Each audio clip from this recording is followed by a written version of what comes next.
¿Por qué parece que estamos inundados de ciencia basura? Uno ve desde consejos de salud súper extraños en redes sociales hasta teorías de conspiración por todos lados, y es fácil pensar que es un problema de ahora. Pero la realidad es mucho, mucho más profunda. Vamos a analizar la verdadera razón por la que el conocimiento falso se expandió tan rápido. La respuesta fácil, la que siempre escuchamos, es culpar a la gente, decir que es crédula y ya. Pero la verdad es que el problema no es la estupidez individual, es algo mucho más grande, un fenómeno estructural. O sea, nació de una serie de cambios históricos muy específicos, que crearon, digamos, el ambiente perfecto para que floreciera. Para entender esto, empecemos con el primer gran factor. Durante el siglo XX, la ciencia, para decirlo de forma sencilla, se volvió demasiado complicada para la mayoría de nosotros. Es que piensen en esto.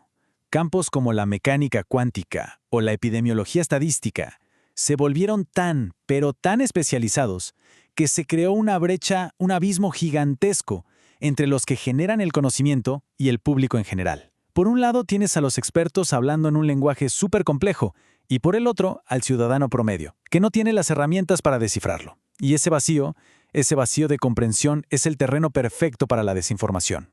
Y así es como se crea una cadena de causa y efecto. Cuando la ciencia real se vuelve incomprensible, nuestra intuición, pues, nos falla. Y en medio de toda esa confusión, ¿quiénes ganan? Las narrativas simples. Las teorías falsas, pero que son fáciles de entender, se hacen virales. ¿Por qué? Porque son muchísimo más sencillas de procesar y, claro, de compartir. Ahora pasemos al segundo pilar, los cambios drásticos en los medios de comunicación. El entorno donde obtenemos información fue, literalmente, rediseñado de una manera que, sin querer queriendo, favoreció la desinformación.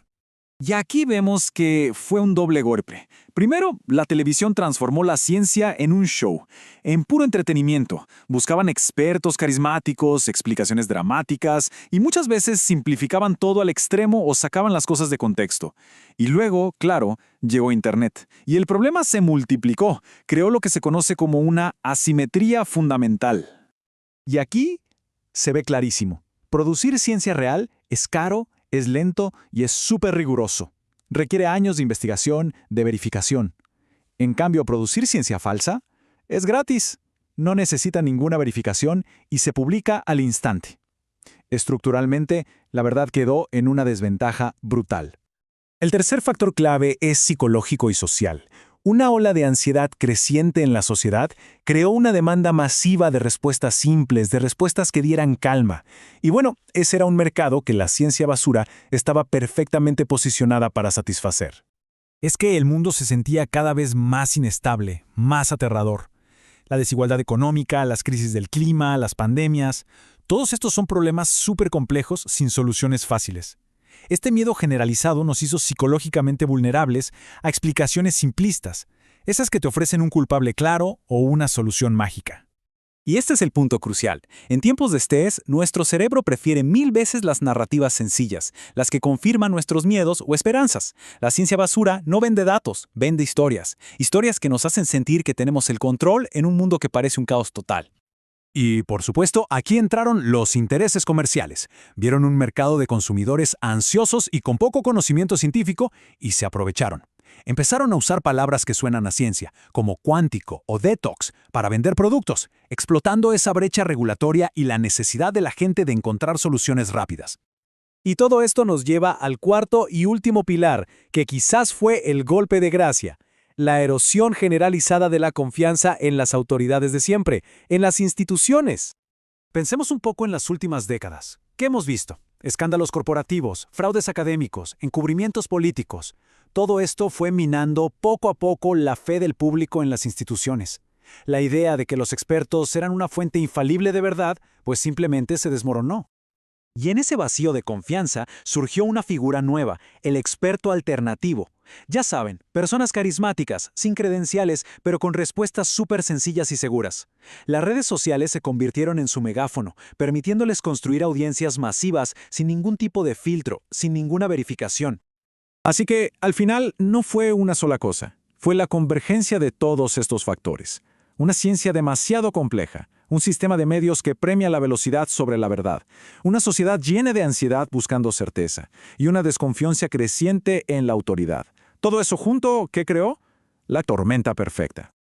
Entonces, ¿cuál es la lección principal de todo esto? Que el enfoque tiene que cambiar.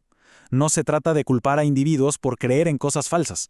Se trata de entender las fuerzas del sistema que lo hicieron casi inevitable. A esto es a lo que le llamamos un problema estructural. La ciencia basura no es un error en el código de algunas personas, no. Es una característica que surgió del propio sistema operativo de nuestra sociedad en un momento muy concreto de la historia. Esta frase lo resume todo a la perfección. La explosión de la ciencia basura fue un resultado predecible de las condiciones históricas. Fue un subproducto de la era en la que vivimos, no una señal de que la inteligencia humana esté en declive. ¡Para nada! Y esto es súper relevante hoy. Con la llegada de la inteligencia artificial, una nueva tecnología que muy pocos entienden realmente, se están sentando las bases para la próxima ola de desinformación. La historia nos advierte, cada vez que hay un salto tecnológico, la ciencia basura se adapta para explotar esa nueva brecha de conocimiento. Lo que nos deja con una pregunta final y bastante inquietante. Si el problema no son los individuos, sino el sistema, entonces, ¿a quién le corresponde arreglarlo? ¿A los gobiernos? ¿A las plataformas de tecnología? ¿A las instituciones educativas? ¿O a todos nosotros? Es algo en lo que de verdad vale la pena reflexionar.